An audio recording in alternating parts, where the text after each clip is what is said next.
Assalamualaikum warahmatullahi wabarakatuh. Halo Ananda semua. Apa kabar? Semoga baik-baik saja ya. Jumpa lagi bersama channel Nagib Abdillah di YouTube ini.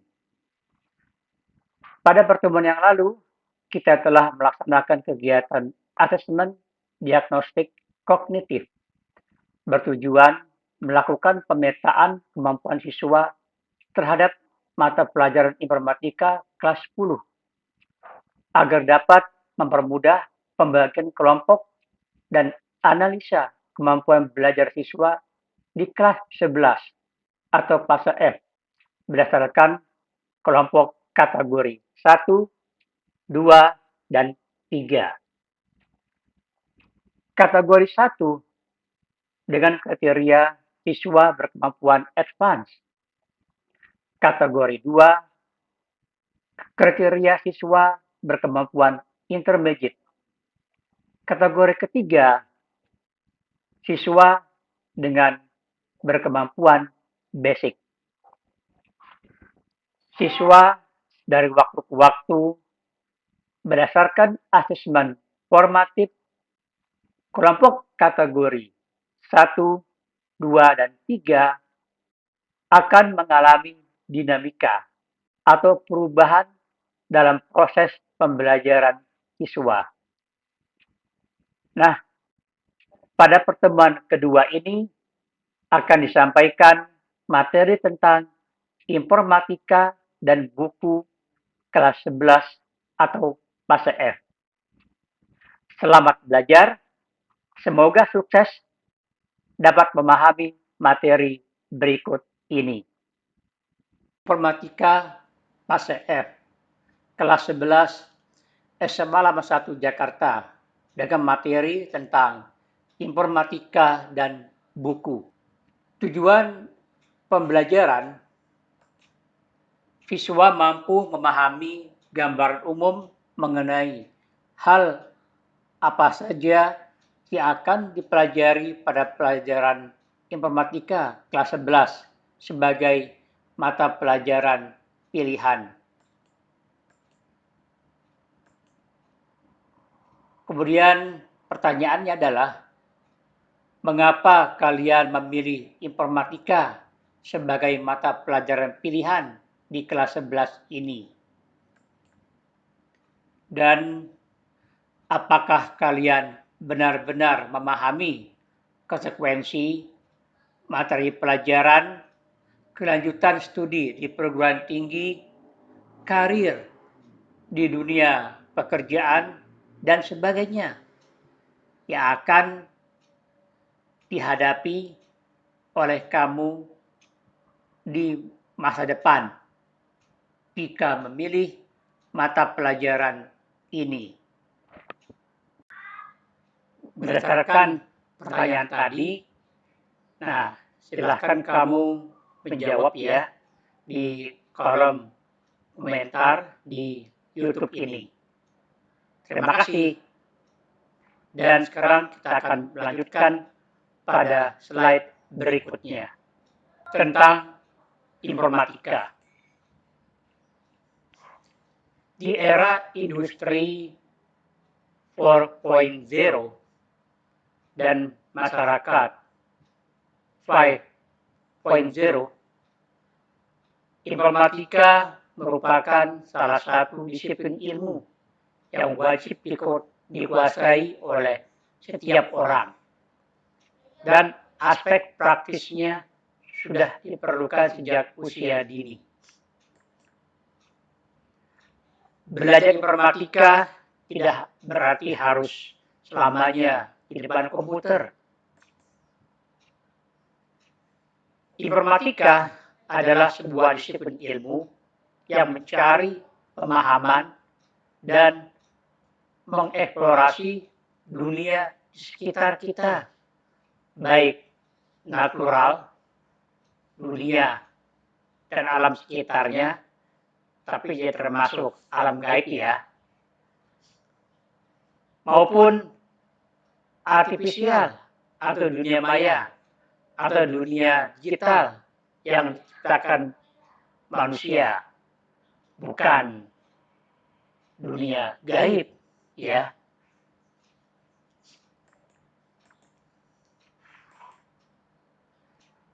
Informatika juga berkaitan dengan studi, pengembangan, dan implementasi dari sistem komputer, serta pemahaman terhadap prinsip-prinsip dasar pengembangan yang didasari pada pemahaman dunia nyata dan dunia artifisial tersebut, bukan dunia gaib, ya. Informatika tidak eksklusif, tetapi banyak bersinggungan dengan bidang ilmu lain. Karena luasnya, kemungkinan eksplorasi masalah yang akan dipecahkan. Dan ini adalah gambaran siapa saja yang terlibat dalam interaksi manusia dengan komputer. Ada bidang linguistik, ada bidang AI, ada cognitive science, sosiologi, ergonomics, antropologi, psikologi, matematika, sosial, computer science, dan software engineering. Kemudian ada lagi psikologi sosial, dan inilah bagaimana manusia berinteraksi dengan komputer. Halo, selamat datang di channel Awesome Studio.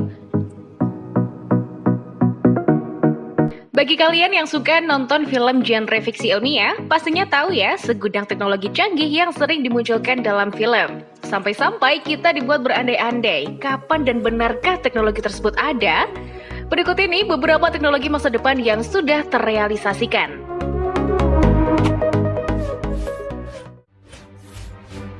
Sebelum kita mulai, jangan lupa ya teman-teman untuk support channel ini dengan like dan subscribe, tulis komentar kalian di bawah, dan saran kalian yang akan membangun channel ini. Smart Trolley. Membawa barang saat berbelanja memang sangatlah merepotkan ya, dan belum lagi jika kita harus mendorong dan mengarahkan troli. Namun, buat apa repot-repot kalau ternyata ada troli yang berjalan sendiri dan otomatis mengikuti kita saat sedang mencari barang belanjaan. Namanya adalah Smart Trolley. Kecanggihan dari troli ini tak hanya bisa berjalan sendiri mengikuti kita, tapi juga bisa mengarahkan kita menuju barang yang ingin kita beli. Tak sampai di situ aja ya, kita tidak perlu mengantri di kasir untuk membayar, karena Smart Trolley ini juga berfungsi sebagai kasir sekaligus. Troli ini juga bisa loh mengantar kita ke parkiran mobil dan juga kembali ke tempatnya dengan sendirinya. Wow, keren banget ya!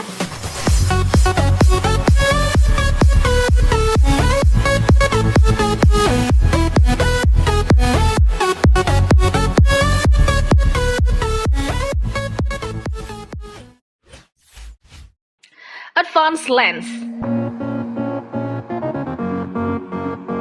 Sekarang ini hampir setiap orang tidak bisa lepas dari smartphone-nya.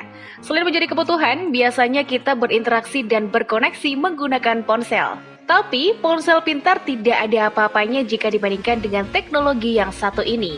Ya, sebuah kontak lensa.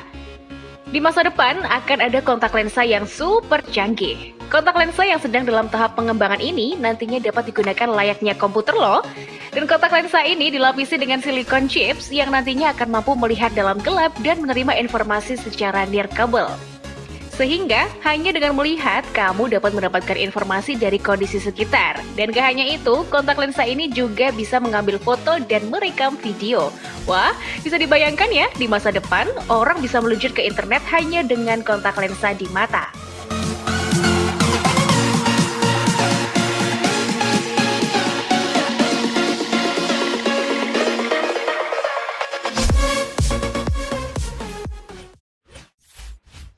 Starship Technology. Biasanya, para mahasiswa akan menghabiskan waktu cukup lama di kampus, melakukan berbagai kegiatan dan mengerjakan tugas hingga lupa waktu termasuk lupa makan. Tapi, hal itu tidak akan terjadi jika kalian kuliah di kampus ini. Pasalnya, George Mason University di Amerika Serikat ini memiliki teknologi yang dinamakan Starship, sebuah robot pengantar makanan.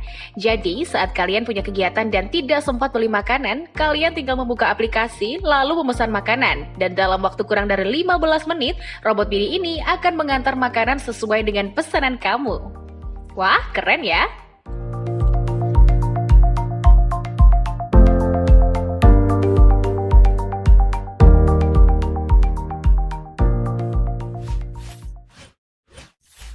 Secret Bracelet.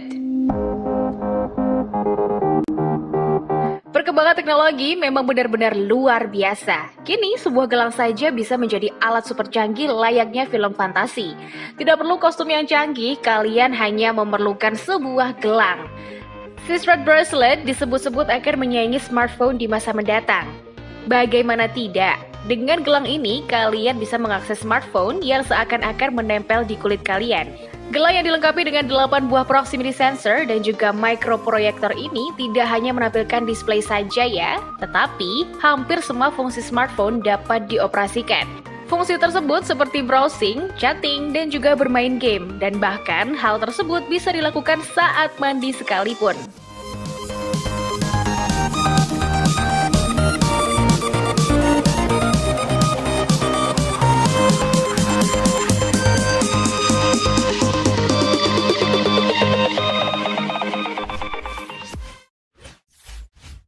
Scanly Robotics.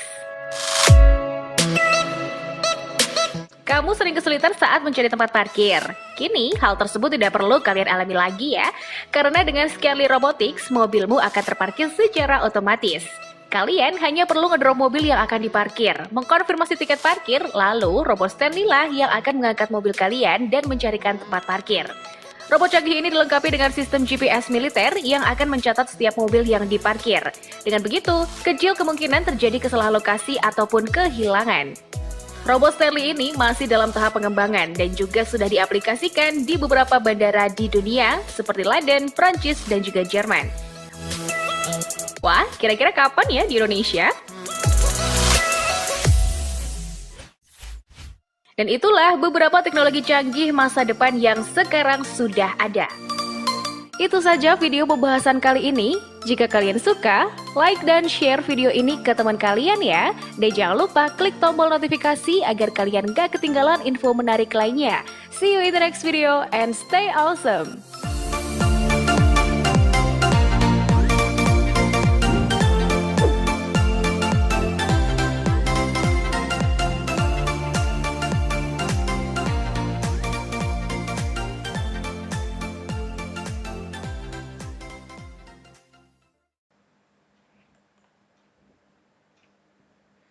Delapan elemen kurikulum informatika.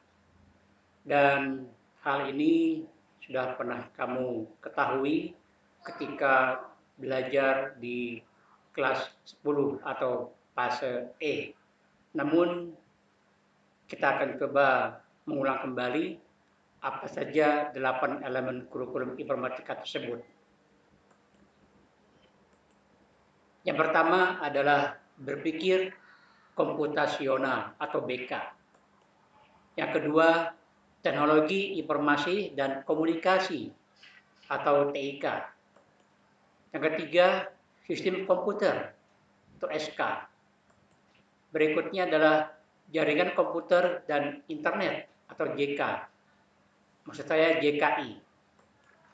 Yang kelima adalah analisis data atau AD. Yang berikutnya adalah algoritma dan pemrograman atau AP. Dan yang berikutnya, yang ketujuh adalah dampak sosial informatika atau DSI. Dan yang terakhir, kedelapan adalah praktik lintas bidang atau PLB. Dan kita lihat di dalam gambar berikut ini adalah bangunan rumah dari 8 elemen kurikulum informatika dan sebagai fondasi adalah berpikir komputasional.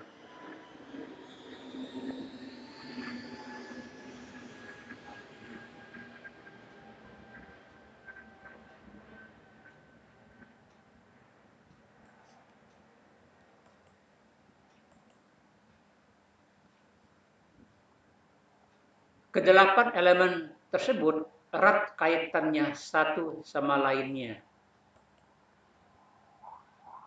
Harapannya, peserta didik dapat memperdalam dan memperluas konsep serta menambah keterampilan yang telah dijalani.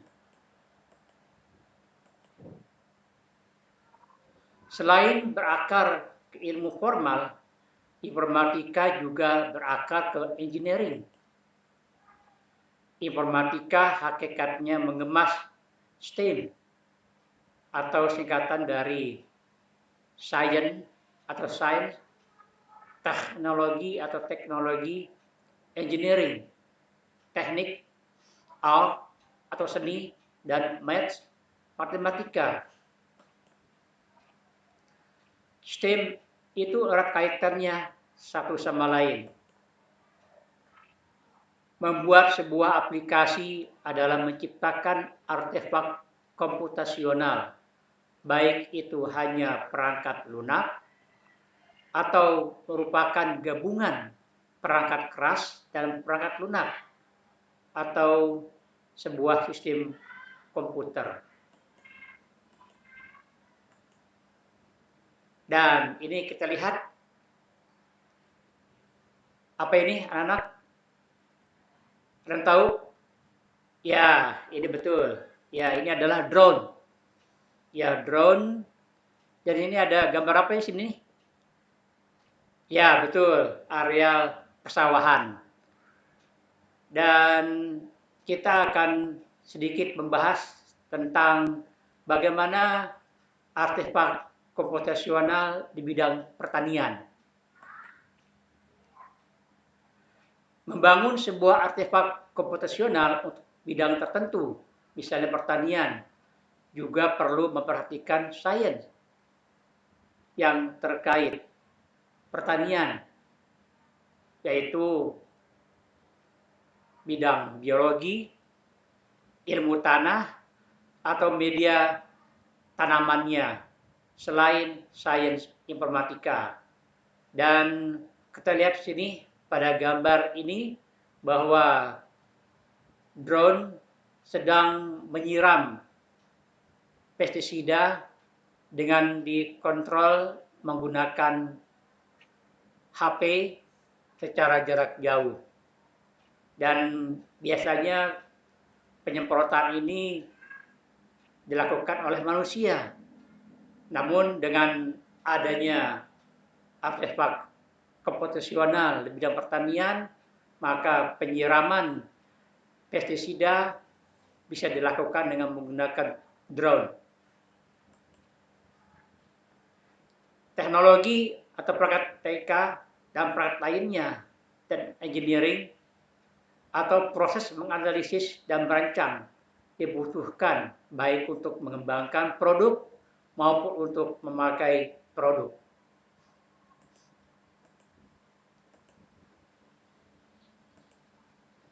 Di bidang seni atau art, aspek seni dibutuhkan bukan hanya untuk produk digital kreatif, tetapi bagaimana merancang produk yang nyaman dipakai serta indah dipandang. Matematika konon disebut Queen of Science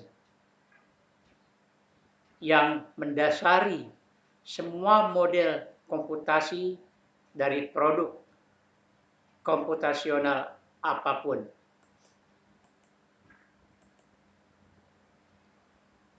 Dan berikutnya, apa hubungannya dengan informatika kelas 11? Pembelajaran informatika di kelas 11 tidak lagi di organisasi per elemen, tetapi dikemas sesuai dengan elemen yang dicakup.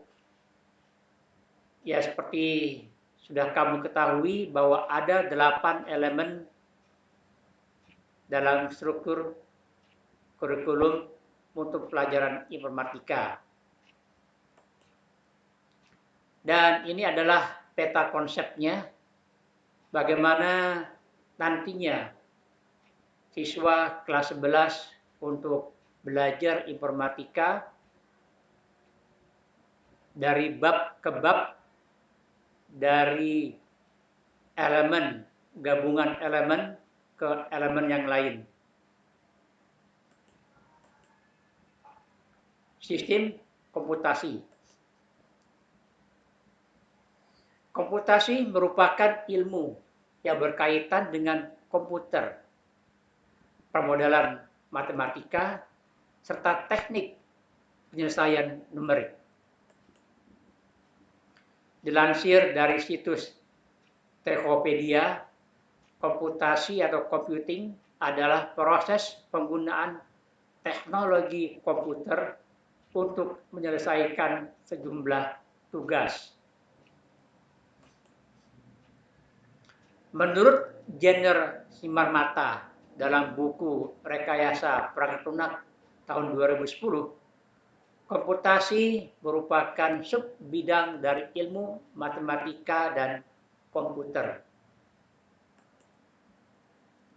Komputasi adalah cara menemukan pemecahan masalah berdasarkan data input dengan mengandalkan algoritma. Penerapan komputasi. Dan kita lihat di sini, ya, gambar apa ini namanya anak-anak? Ya, betul, gambar USG ya. Nah, kita lihat sekarang ini, bagaimana penerapan komputasi di bidang kesehatan. Ya, sebagai salah satu bidang keilmuan, komputasi bisa digunakan dalam berbagai bidang. Contohnya, komputasi sosial dan komputasi paralel seperti komputasi sistem di KPU. Kemudian komputasi dalam bidang fisika. Dalam fisika ada banyak perhitungan yang dilakukan untuk memecahkan suatu masalah atau menemukan sebuah hal. Komputasi sangat berperan penting karena komputasi memudahkan proses pemecahan masalah dan penemuan sebuah hal. Jika tak ada komputasi, manusia akan sulit melakukan berbagai hal, mulai dari perhitungan data hingga pemecahan masalah. Dan ini pada gambar berikut ini adalah sebuah gambar komputasi penerapannya di bidang kesehatan atau di bidang kedokteran, di mana pada ibu-ibu hamil dapat menggunakan atau melihat keadaan janin atau bayinya dengan menggunakan USG.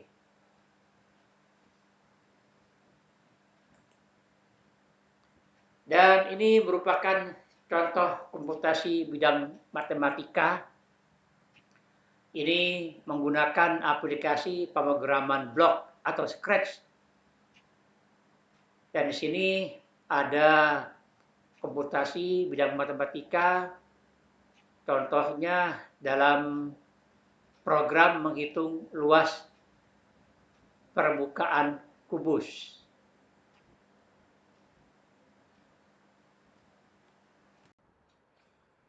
Nah, setelah kamu mempelajari tentang komputasi bidang matematika dengan menggunakan program Scratch, berikutnya adalah tentang buku informatika kelas 11.